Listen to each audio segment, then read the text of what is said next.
Welcome to Bite at a Time Books, where we read you your favorite classics one bite at a time. My name is Bree Carlile, and I love to read, and wanted to share my passion with listeners like you. Be sure to follow the show on your favorite podcast platform so you get all the new episodes. Or you can follow the show on YouTube, where we have playlists for all the stories. You can find us on all the social medias at Bite at a Time Books, or on our website, biteatatimebooks.com, where you can also sign up for our newsletter for more information on what we're reading and what's coming next for the podcasts. We're part of the Bite at a Time Books Productions Network. If you'd also like to hear what inspired your favorite classic author to write their novels, and what was going on in the world at the time, check out the Bite at a Time Books Behind the Story podcast, Tuesdays, wherever you listen to podcasts. Today we'll be continuing Dracula by Bram Stoker. Chapter 25. Bite 3. 28 October. Telegram. Rufus Smith, London, to Lord Godalming. Care HBM Vice Consul Varna. Zarina Catherine reported entering Galatz at 1 o'clock today. Dr. Seward's diary.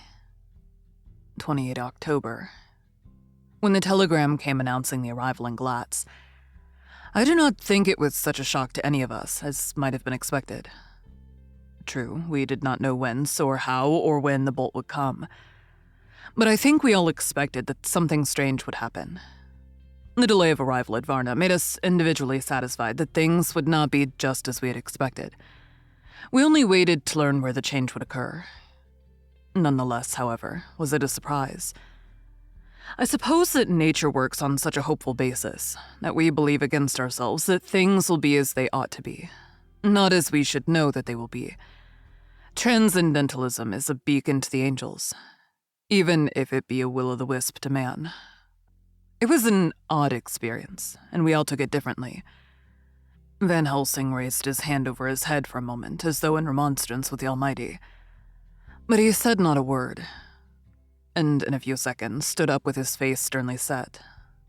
Lord Godalming grew very pale, and sat breathing heavily. I was myself half stunned, and looked in wonder at one after another. Quincy Morris tightened his belt with that quick movement which I knew so well. In our old wandering days, it meant action.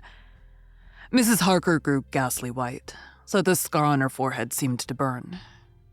But she folded her hands meekly and looked up in prayer. Harker smiled. Actually smiled. The dark, bitter smile of one who is without hope. But at the same time, his action belied his words, for his hands instinctively sought the hilt of the great kukri knife and rested there. "When does the next train start for Galatz?" said Van Helsing to us generally. "At 6:30 tomorrow morning," we all started, for the answer came from Mrs. Harker. "How on earth do you know?" said Art.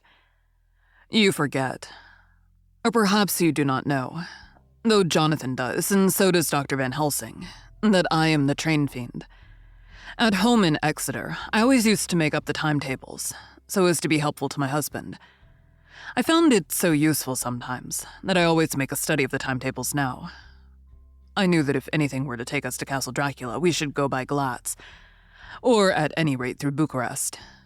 So I learned the times very carefully. Unhappily, there are not many to learn, as the only train tomorrow leaves as I say." "Wonderful woman," murmured the professor. "Can't we get a special?" asked Lord Godalming. Van Helsing shook his head. "I fear not. This land is very different from yours or mine. Even if we did have a special, it would probably not arrive as soon as our regular train. Moreover, we have something to prepare. We must think. Now, let us organize.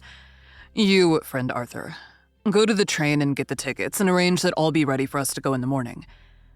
Do you, friend Jonathan, go to the agent of the ship and get from him letters to the agent in Galatz with authority to make search for the ship just as it was here.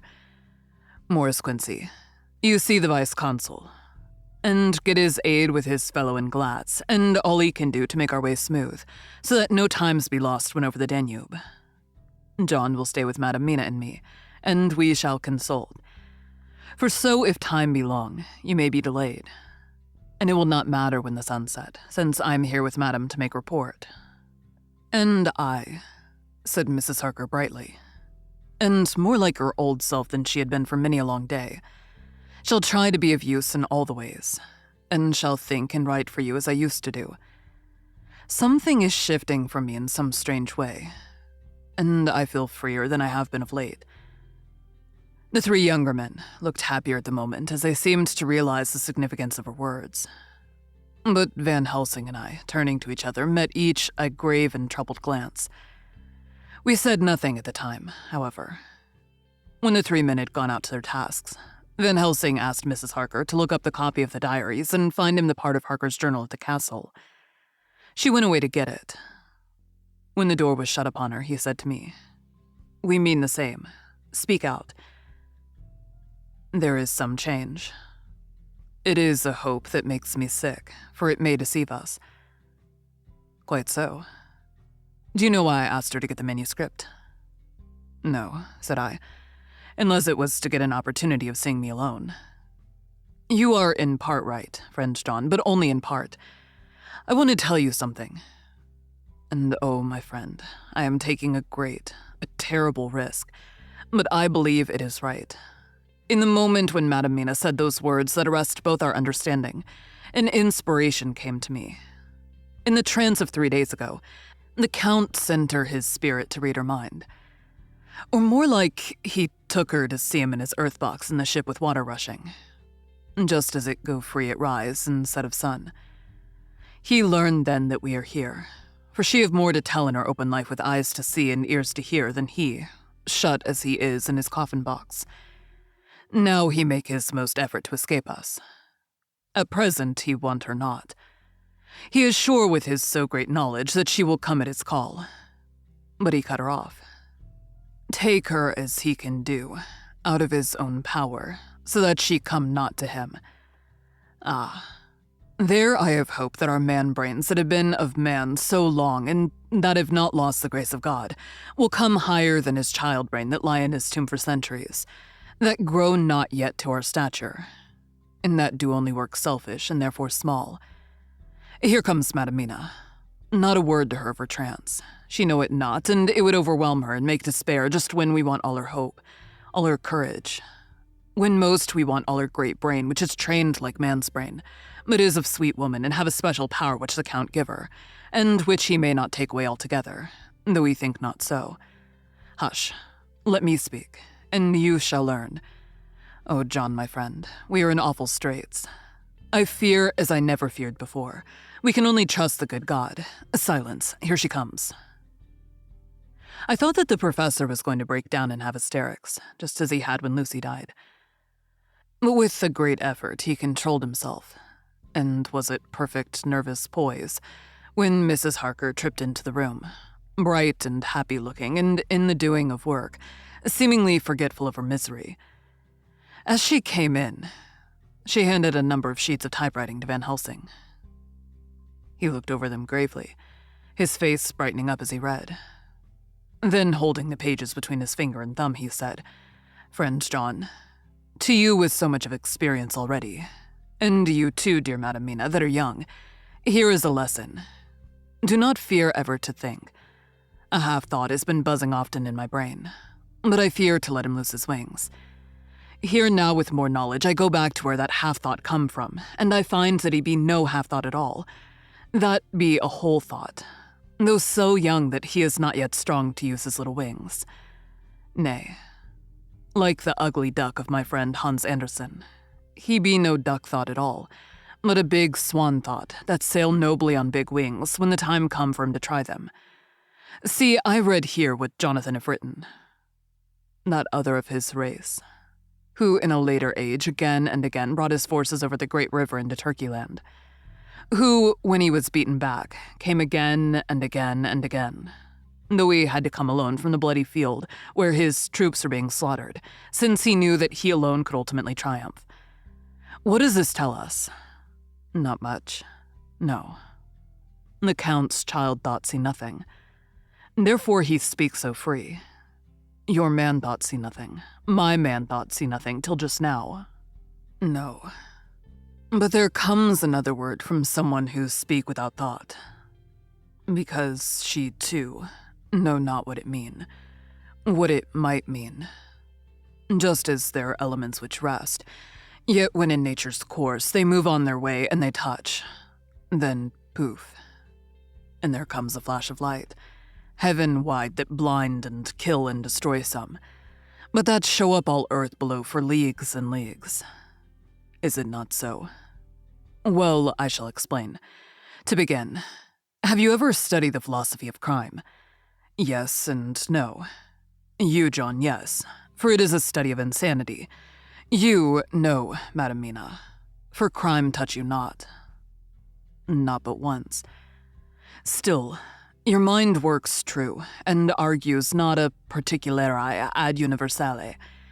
There is this peculiarity in criminals. It is so constant in all countries and at all times, that even police, who know not much from philosophy, come to know it empirically, that it is. That is to be empiric. The criminal always work at one crime. That is the true criminal, who seems predestinate to crime, and who will of none other. This criminal has not full man-brain. He is clever, and cunning, and resourceful. But he be not of man stature as to brain. He be of child brain in much.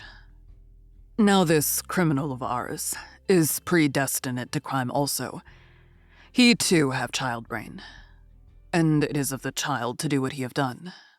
The little bird, the little fish, the little animal learn not by principle, but empirically. And when he learn to do, then there is to him the ground to start from to do more. Dos pausto, said Archimedes. Give me a fulcrum, and I shall move the world. To do once is the fulcrum whereby child brain become man brain. And until he have the purpose to do more, he continue to do the same again every time, just as he have done before.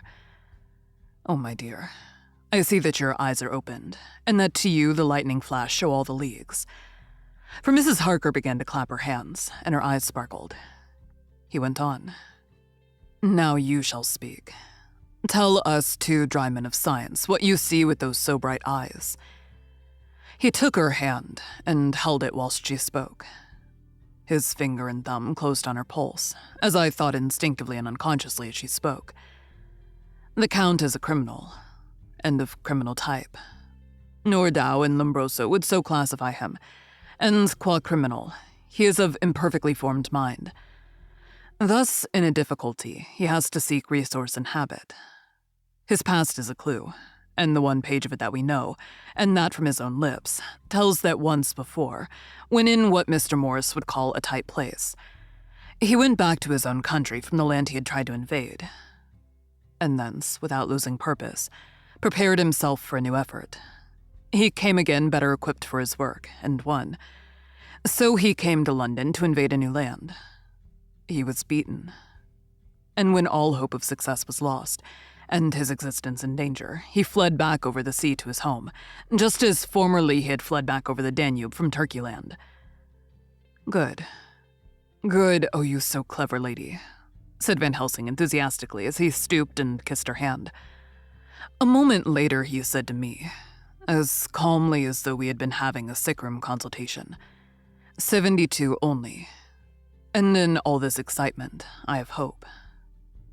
Turning to her again, he said with keen expectation, But go on, there is more to tell if you will. Be not afraid. John and I know. I do in any case, and shall tell you if you are right. Speak without fear.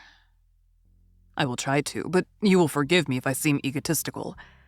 Nay, fear not, you must be egotist, for it is of you that we think. Then, as he is criminal, he is selfish. And as his intellect is small and his action is based on selfishness, he confines himself to one purpose. That purpose is remorseless. As he fled back over the Danube, leaving his forces to be cut to pieces. So now he is intent on being safe, careless of all. So his own selfishness frees my soul somewhat from the terrible power which he acquired over me on that dreadful night. I felt it. Oh, I felt it. Thank God for his great mercy. My soul is freer than it has been since that awful hour, and all that haunts me is a fear lest in some trance or dream he may have used my knowledge for his ends. The professor stood up. He has so used your mind. And by it he has left us here in Varna, whilst the ship that carried him rushed through the enveloping fog up the glance, where doubtless he had made preparation for escaping from us. But his child mind only saw so far. And it may be that as ever is in God's providence, the very thing that the evildoer most reckoned on for his selfish good turns out to be his chiefest harm. The hunter is taken in his own snare, as the great psalmist says, for now that he think he is free from every trace of us all, and that he has escaped us with so many hours to him, then his selfish child brain will whisper him to sleep. He think, too, that as he cut himself off from knowing your mind, there can be no knowledge of him to you. There is where he fail. That terrible baptism of blood which he give you makes you free to go to him in spirit, as you have as yet done in your times of freedom, when the sun rise and set. At such times you go by my volition and not by his.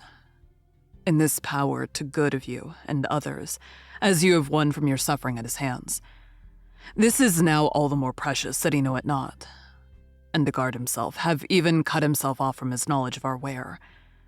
We, however, are not selfish, and we believe that God is with us through all this blackness and these many dark hours. We shall follow him, and we shall not flinch, even if we peril ourselves that we become like him. Friend John, this has been a great hour, and it have done much to advance us on our way. You must be a scribe and write them all down, so that when the others return from their work, you can give it to them. Then they shall know as we do. And so I have written it whilst we wait their return. And Mrs. Harker has written with her typewriter all since she brought the MS to us. Thank you for joining Bite at a Time Books today, while we read a bite of one of your favorite classics. Again, my name is Bree Carlile, and I hope you join us tomorrow for the next bite of Dracula. If you enjoyed our show, be sure to follow us so you get all the new episodes. We would also love for you to drop us a rating on your favorite podcast platform. You can catch us on all the social medias at Bite at a Time Books, or check out our website, biteatatimebooks.com, where you can sign up for our newsletter. Our show is part of the Bite at a Time Books Productions Network. If you would also like to hear about the authors who write the books we read on the show, check out the Bite at a Time Books Behind the Story podcast, wherever you listen to podcasts, or on biteatatimebooksbehindthestory.com.